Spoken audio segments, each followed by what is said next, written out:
Ángel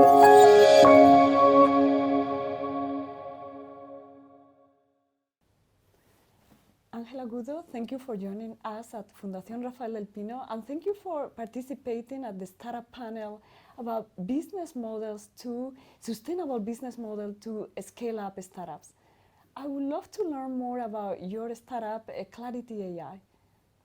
Well, first, thank you very much for inviting us and giving us the opportunity to introduce Clarity. So Clarity AI is a tech company that provides solutions to incorporate sustainability dimensions into the decision-making process. Focus right now basically on financial institutions, so basically trying to help them on how to incorporate in their decisions about what companies to invest or how to identify the best companies, including their sustainability dimensions related to the environment, social dimensions or governance, and even beyond that, right? So trying to measure how companies are impacting the society in different ways. We are working to extend as well this impact not only to financial institutions, but as well to other important players in the society, like for example consumers. So when they make decisions about what are the things that they should purchase, it is very important as well to incorporate sustainability dimensions that nowadays is more and more a driver for this kind of decisions. So there are many sustainability dimensions. So which ones do you think you tackle well, and where do you think other sustainability dimensions that you need to continue doing research and making progress in your startup? Yeah, so basically we provide our solution according to the framework of ESG, environmental, social and governance dimensions. Mm-hmm. I guess what we see in the market is one of the challenges that we face is the lack of standardization, the difficulty to measure certain things related, for example, about how companies are treating topics like emissions, water treatment, waste, etc.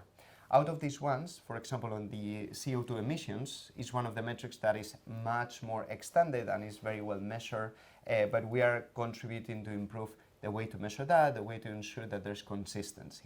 However, if we move to other topics about environmental or even some other social dimensions, we realize that there's a lot of work in terms of standardization, ensuring that the data is available and that data is incorporated in a very easy way to make decisions based on that. And there is where the gap is bigger and where we believe we can contribute better through technology like artificial intelligence. You mentioned this measuring the CO2 print.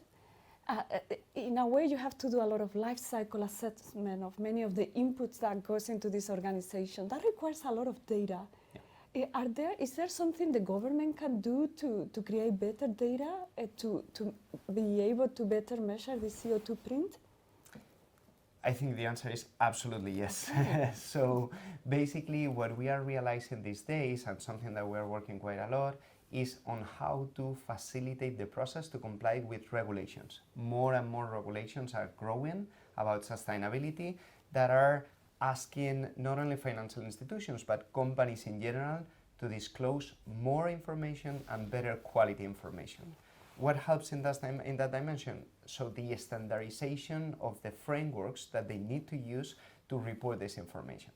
To make it very clear, so basically is to make equivalent to the financial information the non-financial information.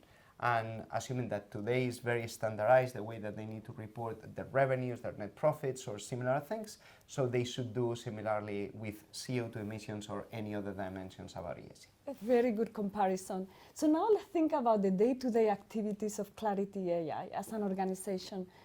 How do you make sure that you yourself are a very sustainable organization? Can you give me examples of practices within your business model that illustrate that? Yeah, it's always a challenge to focus on the things that we do from Clarity and not being a sustainable company. So definitely something that we invest quite a lot. It is true that based on what we do, the main activity that we develop in the day-to-day is like people working with code, developing, creating algorithms. So most of the energy that we dedicate is about people working with machines, with computers basically, right?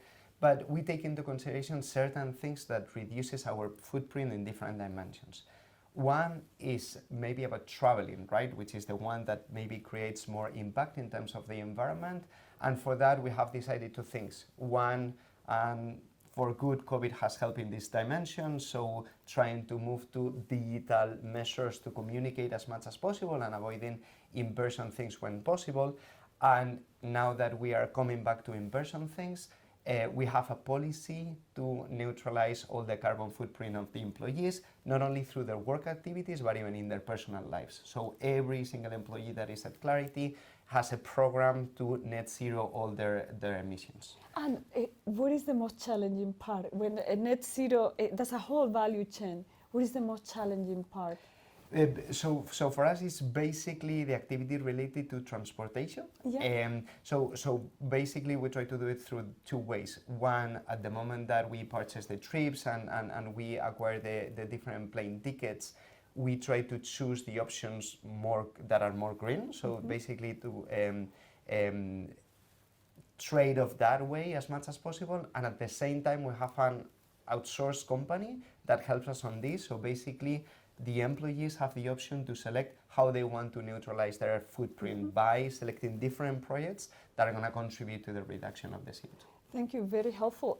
Final question, who is in your team in this exciting startup? So we have an amazing team now of more than 200 people, close to 250 as of today, that are distributed across different regions right now. So we have an formal office in New York, in London, in Madrid and Abu Dhabi, but thanks to the remote work today, we have people distributed across different places in North and South America, different places in Europe and Middle East and Asia as of today.